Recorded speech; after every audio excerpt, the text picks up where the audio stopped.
என் அன்பு உறவுகள் அனைவருக்கும் வணக்கம்.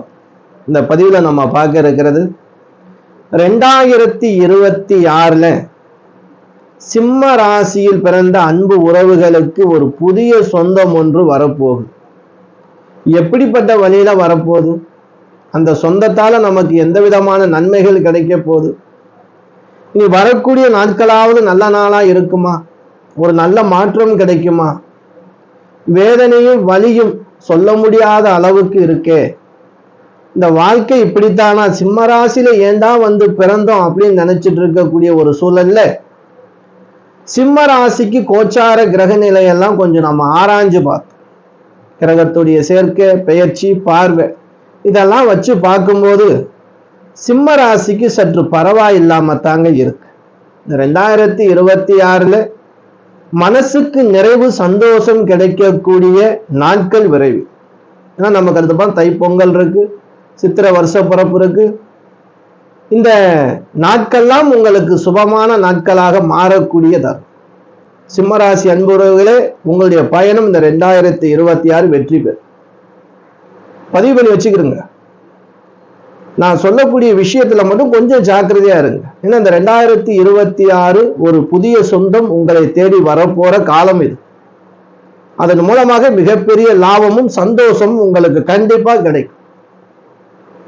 அதற்கு முன்பாக நம்ம எந்தெந்த விஷயத்துல கவனமா இருக்கணும். ஏன்னா இப்ப சிம்ம ராசி அஷ்டமச்சனி, கோச்சாரத்துல ராசியில கேது, 7ல ராகு, இப்படி ஒரு கிரக நிலையை நம்ம வச்சுக்கிட்டு அவசரப்படாம இருந்தா எல்லா விஷயத்திலையும் பெரும்பாலும் வெற்றி பெறலாம். பொறுமை ரொம்ப ரொம்ப முக்கியங்க.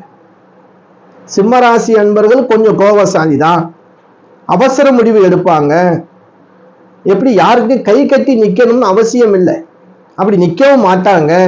தான் எவ்வளவு பிரச்சனைகள் இருந்தாலும் வெளியில சொல்லாம கௌரவமா வாழக்கூடிய ராசி சிம்ம ராசி. அப்படிப்பட்ட ராசிக்கு இப்ப சோதனை காலம் போயிட்டு இருக்கு. வண்டி வாகனங்கள்ல சிறு சிறு பிரச்சனைகள் இப்ப இருந்திருக்கும். ஏன்னா அவசர அவசரமா வண்டி வாகனங்கள் இப்ப இளம் வயது இல்லையா, அம்மா அப்பா என்ன கேட்பாங்க, ஒரு வயசு வந்தவன அம்மா எனக்கு ஒரு பைக் வாங்கி கொடு. அந்த மாதிரி ஒரு சூழல் உங்க வீட்டுல இருந்தா ஒரு வருஷம் கொஞ்சம் வெயிட் பண்ணுங்க. புதுசா பைக் இருக்கலாம் உங்களுடைய பசங்களுக்கு, அவசரப்பட்டு இந்த காலங்கள்ல வாங்க வேணாம், அதுல கொஞ்சம் நிதானம் இருங்க. அப்படி வாங்கிட்டீங்க, உங்க தேவை ஒரு காலேஜ் போகணும், வேலைக்கு போகணும் அப்படின்னா நிதானம் பொறுமை அவசியம். தேவையில்லாத நேரங்கள்ல வண்டி வாகனங்களை இயக்காம, அதிக தூர பயணம் தேவையில்லாம போகாம, எதற்காக நம்ம வண்டி வாகனம் வாங்கினோமோ அந்த காரியத்தை மட்டும் செயல்படுத்தினா போதும். அதே போல சொந்த பந்தங்கள்கிட்ட கொஞ்சம் ஜாக்கிரதையாக கவனமாக இருக்கக்கூடிய காலகட்டம். ஏன் இதை சொல்றேன் அப்படின்னா, கேது உங்களுடைய ராசியில இருக்கு, 8ல சனி, விரோதத்தை உண்டு பண்ணும், மனக்கசப்பை ஏற்படுத்தும். இதால மிகப்பெரிய வேதனைக்குள்ளாகக்கூடிய காலகட்டம் தான் இப்ப நமக்கு போயிட்டு இருக்கு. இதுலயும் நீங்க கொஞ்சம் ஜாக்கிரதையா இருக்கணும்.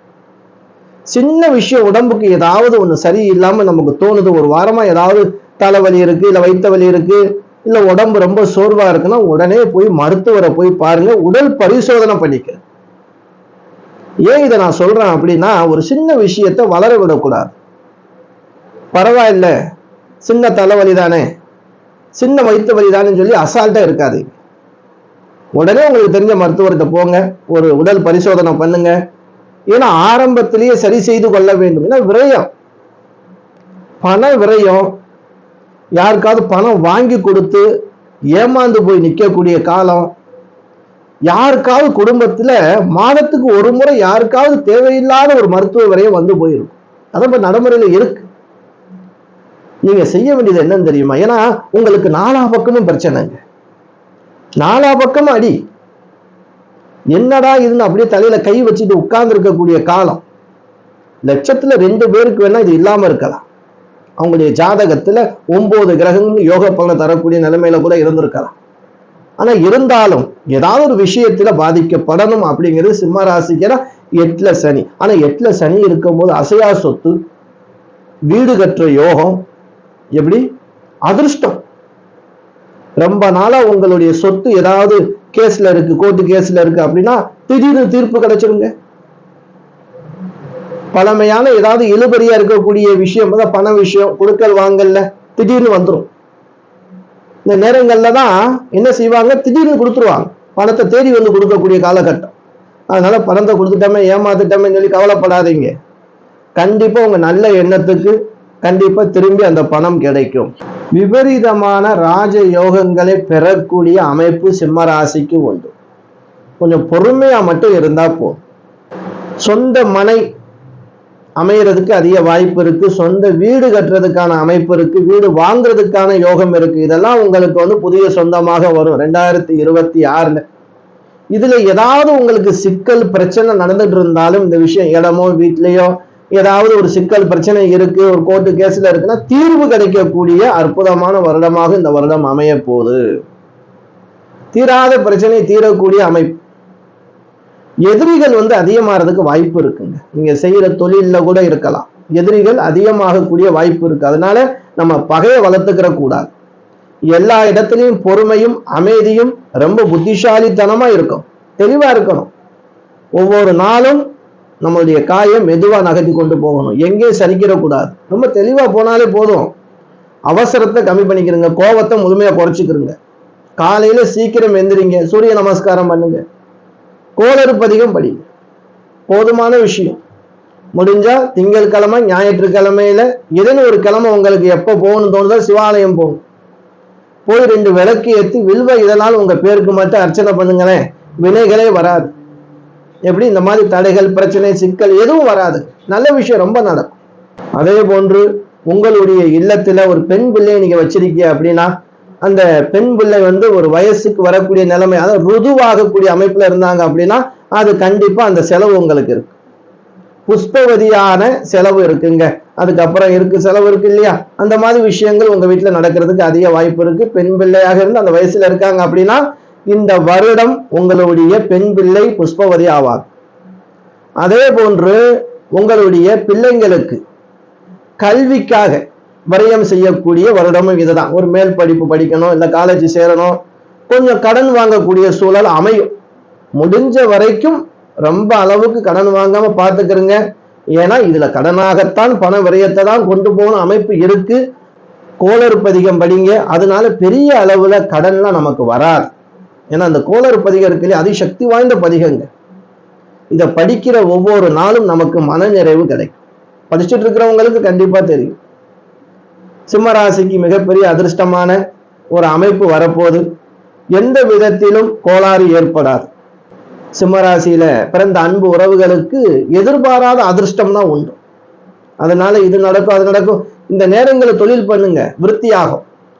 மன நம்பிக்கையோட இருங்க. கணவன் மனைவி பிரச்சனையெல்லாம் சொன்னாங்களேங்க, மற்ற டிவிலாம் பார்த்தோம், கணவன் மனைவி பிரிஞ்சிருவோம், இந்த மாதிரி திருமணம்லாம் நடக்காது அப்படின்னு. அது பொதுவான பலன். நானே இப்போ பொதுவான பலன் தானே உங்களுக்கு சொல்றேன். பொதுவான பலன்ல நல்ல விஷயம் சொல்லும் போது கண்டிப்பா நடக்கும். கெட்ட விஷயம் சொல்லும் போது நடக்குமா? இன்னும் அவங்க நாங்கெல்லாம் என்ன கடவுளா அப்படின்னு நம்பாதீங்க. அதை நினைச்சு அப்படின்னா அதுதான் நடக்கும். நம்ம எதை அதிகமா மனசுக்குள்ள நினைக்கிறோமோ அந்த விஷயம் நல்லது நடக்குதோ இல்லையோ கெட்டது வேமா நடந்துடும். ஏன்னா இது கலியுகம். திருமண தடை விலகிறதுக்கு நீங்க என்ன பண்ணுங்க, ஒரு முறை மட்டும் திருநள்ளாறு போயிட்டு வந்துருங்க. இல்லை அப்படின்னா நவக்கிரத்துல இருக்கக்கூடிய சனி பகவானுக்கு 8 நல்லெண்ணெய் தீபம் ஏற்றி எள்ளு சாதம் படைத்து சங்கு பூவால், நீல சங்கு பூ இருக்கும், அந்த சங்கு பூவால் உங்கள் பேருக்கு அர்ச்சனை பண்ணு. கண்டிப்பா திருமண தடை நிவர்த்தியாகும். நல்லபடியாக 2026 சிம்மராசி என்பவர்களுக்கு திருமணம் நடக்கும். திருமணத்துல வாழ்க்கையில பிரிவு ஏற்படுமா அப்படின்னா அதெல்லாம் கிடையாது. இதெல்லாம் உங்க மனசை பொறுத்ததுங்க. நீங்க ஒற்றுமையா இருந்தீங்க அப்படின்னா எந்த கிரகத்தாலும் உங்களை பிரிக்கவே முடியாது. மன சம்பந்தப்பட்ட விஷயத்துக்கு இதுக்கு அந்த கிரகம் உங்களை பிரிச்சிருமா? எப்படி பிரிக்கும்? நீங்களா தேவையில்லாம புரிதல் இல்லாம கோச்சுக்கிட்டு போயிட்டு அம்மா வீட்டுல உட்கார்ந்தா அதுக்கு என்ன கிரகமா பொறுப்பு? அதுக்கு நீங்க தான் பொறுப்பு. புரியாமை அறியாமை எந்த விஷயமா இருந்தாலும் அந்த விஷயத்தை கொஞ்சம் அனுசரணையாக இருந்து சாதிக்கக்கூடியதான் திருமண வாழ்க்கை. கல்யாணம் முடிஞ்சிருச்சு, வாழ்க்கையை சந்தோஷமா அனுபவிச்சுட்டு இருக்கோம். கொஞ்ச நாளுக்கு அப்புறம் பண பிரச்சனை, குடும்ப பிரச்சனை, கஷ்டம் வரத்தான் செய்யும். கஷ்டம் இல்லாத குடும்பம் எதுவுமே இல்லை. ஆனா கஷ்டத்தையே பெருசா சுமையா தூக்கி கழுத்துல வச்சுட்டு இருந்தோம் அப்படின்னா நம்ம எந்திரிக்கவும் முடியாது, வாழவும் முடியாது. கஷ்டத்தோட தான் வாழ்க்கையை வாழ்ந்து காட்டணுங்க. அந்த கஷ்டம் நம்ம வாழ்ற வாழ்க்கையை பார்த்து பயந்து ஓடணும். நம்ம வாழ்ற வாழ்க்கையை பார்த்துட்டு கிரகங்கள் நம்மளை கஷ்டப்படுத்த வந்தாலும் ஓரமா போயிருந்து இவனை நம்ம ஒண்ணும் செய்ய முடியாது. எப்படி விநாயகர் ஆஞ்சநேயரும் பார்த்து பயந்து போனாலும் பகவான் அதே போல நம்மளுடைய வைராக்கியத்தை நம்பிக்கையும் பார்த்து அவர் பயந்து போயிடுவார். அப்படித்தான் நீங்க வாழணும். எதுக்கு எடுத்தாலும் கிரகத்து மேல பழிய போட்டுக்கிட்டு கிரகம் சரியில்லை, 7 சனி நடக்குது, அஷ்டமச்சரி நடக்குது, அதனால இந்த பிரச்சனை, நான் ஆரம்பிக்க வேணான்னு சொன்ன தொழில் ரொம்ப பேருக்கு தொழில் ஆரம்பிச்சு ஏதாவது பிரச்சனை வந்துருந்தா நான் தான் சொன்னேன் அஷ்டமச்சரியில் ஆரம்பிக்காதீங்கன்னு, ஏன் ஆரம்பிச்சிய இது அப்படியே போட்டு கிரகத்து மேல பழிய போடுறது.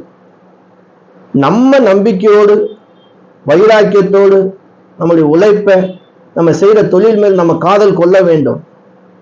ஒவ்வொரு நாளும் அதன் மீது அக்கறை காட்ட வேண்டும். வெற்றி கண்டிப்பா நம்ம பக்கம் உண்டு. சிம்மராசி அன்பர்களே, இந்த ஆண்டு மிகப்பெரிய யோகத்தை பெறக்கூடிய ஆண்டாக உங்களுக்கு மாறும். குழந்தை செல்வம், திருமண யோகம், மன யோகம், பூமி யோகம், இதுல எது வில்லங்கம் பிரச்சனை இருந்தாலும் அது தீர்வுக்கு வரும். கோபத்தை குறைத்து கொண்டு வம்பு வழக்கு இல்லாமல் சொந்தத்திடம் ரொம்ப அன்பாக பாசமாக நடந்து கொள்ளுங்க. ரொம்ப பற்று வேணாம், சொந்தத்துக்குள்ள ரொம்ப பற்று வேணாம், அது பகையாகிக்கிற வாய்ப்பு இருக்கு. கொடுக்கல் வாங்கல் விஷயத்துல ரொம்ப ரொம்ப நிதானம் பொறுமை அவசியம்.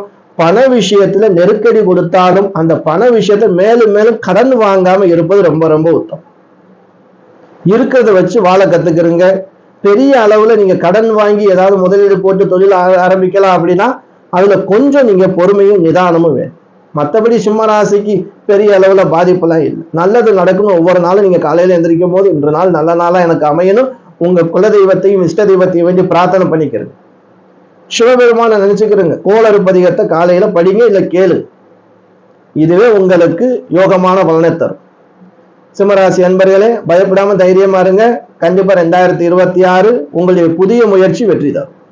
இந்த வீடியோ உங்களுக்கு பயனுள்ளதா இருந்துச்சு அப்படின்னா உங்க உறவினர்கள் நண்பர்கள் எல்லோருக்கும் ஷேர் பண்ணுங்க. நம்ம வீடியோவை புதுசா பார்க்கக்கூடிய அன்பு உறவுகளாக இருந்தீங்க அப்படின்னா சப்ஸ்கிரைப் பண்ணி வச்சுக்கிறேன். அடுத்த ஒரு நல்ல வீடியோவில் சந்திக்கும் வரை நான் உங்கள் ஈஸ்வரன் சீதாராம ஜோதிடர். என் அனைத்து அன்பு உறவுகளுக்கும் வணக்கம்.